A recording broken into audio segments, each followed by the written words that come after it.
Assalamu alaikum chers étudiants et bienvenue dans cette vidéo consacrée à la définition de l'entreprise et on va aussi à la fin voir une petite typologie des entreprises pour bien comprendre. Donc euh, je commence par une définition tirée du lexique d'économie.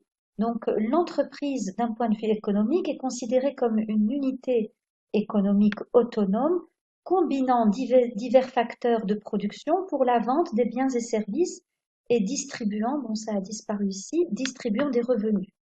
Donc bien sûr, là on est dans un point de vue purement économique qui considère donc l'entreprise comme un agent économique qui se caractérise par l'autonomie de ses décisions. Cette définition est importante, mais il ne faut jamais donc, il faut toujours garder à l'esprit qu'en management, nous nous intéressons aussi à la définition de l'entreprise, non pas seulement comme un agent, mais aussi comme une organisation. Et l'entreprise est une organisation dans le sens où euh, on définit une organisation comme un ensemble relativement stable d'acteurs tournés vers des objectifs généraux communs et qui, en vue de leur réalisation, vont recourir à une division du travail, à une organisation et à des modalités de coordination et de contrôle. Donc ça, c'est la définition qu'on donnerait de l'organisation. Et bien sûr, on peut considérer l'entreprise comme étant une organisation, sauf que, bien, elle aura d'autres objectifs. Les organisations diffèrent par leurs objectifs. Quand elles sont à but lucratif, bien sûr, ce sont des entreprises en général, mais une organisation peut très bien être une organisation qui ne cherche pas du profit, comme les associations. Ça peut être aussi une administration publique, une administration militaire. Toutes ces organisations obéissent à la même définition, mais c'est leurs objectifs qui sont différents. Donc nous nous intéressons bien sûr à l'entreprise et il est intéressant de constater qu'en fait l'entreprise, elle est multidimensionnelle. Elle joue plusieurs rôles. Il y a bien sûr son rôle économique et en tant qu'agent économique, l'entreprise est productrice de richesse. Donc on l'a vu avec la notion de valeur ajoutée que vous pouvez voir aussi dans cette chaîne. Donc vous avez aussi une vidéo consacrée à la notion de valeur et de valeur ajoutée et son importance en management. Donc l'entreprise est une entité de production de richesse, donc de production de valeur et de richesse. C'est son rôle économique puisque c'est là où va se produire la richesse grâce à la valeur ajoutée. Mais en réalité, quand on pose la question à un entrepreneur ou un chef d'entreprise, pourquoi il a créé son entreprise, il ne va pas dire, il va pas vous dire, c'est pour créer de la richesse. Donc, il va répondre, c'est pour gagner de l'argent. Donc, quand on se lance dans un projet, c'est pour avoir un revenu, pour la rémunération. Bien sûr, il peut y avoir d'autres motivations qui accompagnent ce projet, mais la principale motivation, bien sûr, c'est de pouvoir avoir une source de revenus. Donc, il y a un rôle pragmatique. Ça, c'est le rôle pragmatique de tout projet entrepreneurial. C'est la logique entrepreneuriale qui veut que l'entreprise doit aussi être un lieu où on réalise du profit. Il y a aussi un rôle très important qui est le rôle social. L'entreprise, euh, elle va contribuer à résorber le chômage, surtout lorsqu'elle est une entreprise de grande taille. Elle va recruter du personnel et donc elle va bien sûr contribuer à résorber ce chômage, mais aussi elle va être un lieu de formation du revenu. Du revenu pour les salariés, mais pas seulement pour les salariés, comme on vient de l'expliquer, aussi pour les actionnaires, pour l'entrepreneur. Donc l'entreprise a un rôle social, elle crée de l'emploi et elle distribue du revenu qui est très important puisque ce revenu sera utilisé par les ménages dans leur pouvoir d'achat et donc c'est toute l'activité économique qui est lancée. Donc par la consommation, on dynamise l'activité économique. Mais l'entreprise a aussi un rôle sociétal, c'est ce que nous avons déjà évoqué dans la vidéo consacrée à l'environnement de l'entreprise. Donc l'entreprise a un rôle sociétal dans le sens où elle va impacter son environnement. On espère qu'elle l'impacte positivement, mais malheureusement on sait bien qu'il y a énormément d'externalités négatives. Mais tout de même, elle a un rôle sociétal, celui d'impacter positivement. Cet impact positif peut être bien sûr euh, se concrétise par tous les changements sociaux qui peuvent survenir. Enfin, c'est vrai que les changements sociaux peuvent leur comment dire leur intérêt peut être discuté. Est-ce qu'ils sont vraiment dans l'intérêt de la société ou pas? Donc ça, c'est des choses qui peuvent se discuter. Mais ce qui est certain, c'est que l'entreprise va participer aux changements sociaux qui s'opèrent dans la société. L'entreprise est un des acteurs majeurs de ces changements sociaux. L'entreprise est aussi un lieu où va se développer la technologie. On le sait bien, lorsqu'on utilise tous ces produits et ces technologies de pointe sont en fait développées par les entreprises. C'est vrai que parfois, il y a des partenariats entre l'université et l'entreprise, mais en général, il faut des fonds et des fonds pour la recherche et développement. Et ces fonds sont bien sûr fournis par l'entreprise.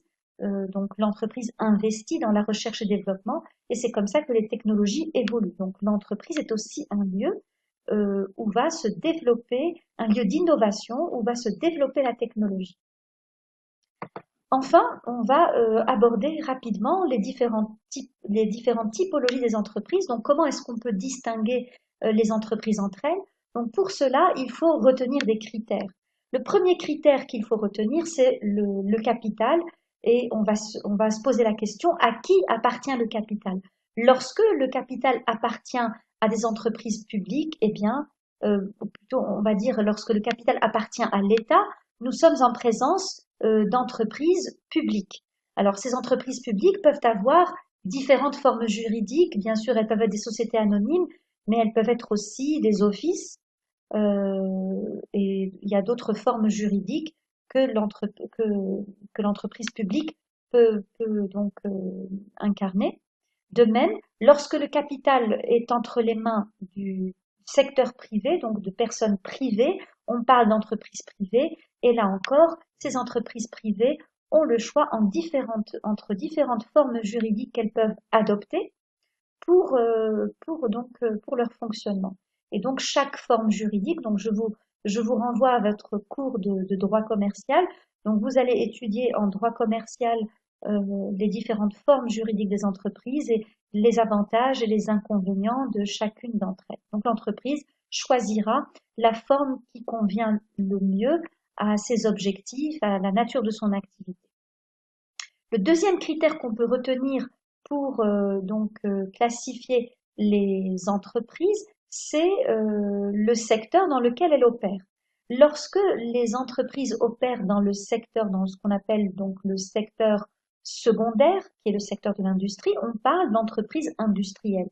Ce sont ces entreprises-là qui vont fournir la plus grande part de valeur ajoutée.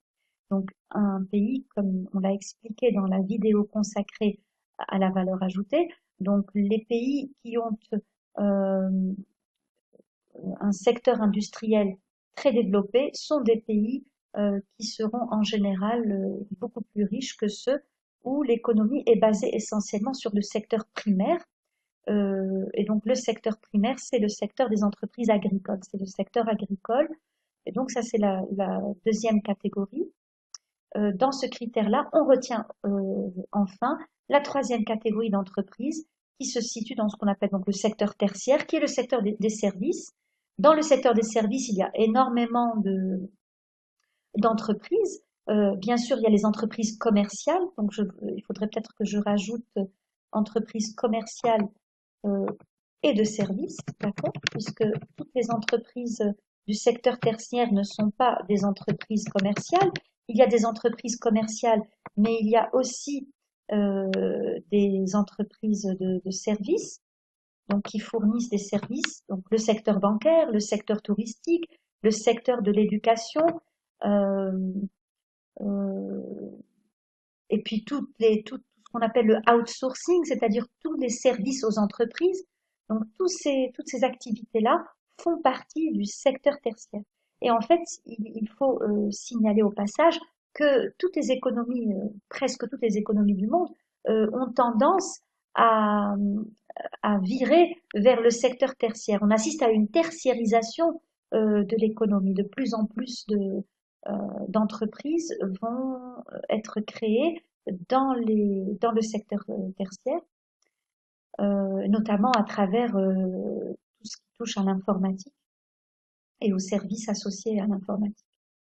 Troisième critère, c'est la taille. Et là, on distingue entre les grandes entreprises, donc celles qui donc disposent d'un effectif très élevé.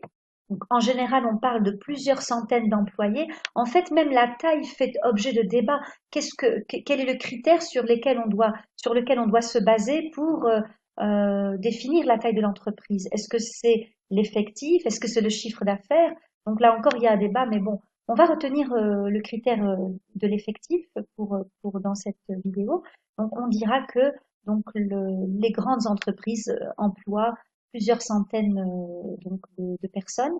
Les PME, donc l'effectif va se situer entre 50 et 200, plus ou moins. Et puis les micro-entreprises qui peuvent être constituées de quelques personnes, 2, 3, 4, pas plus. Enfin, ça peut aller jusqu'à une dizaine, mais en tout cas, ce sont des micro-entreprises au regard de l'effectif, mais aussi de leur chiffre d'affaires.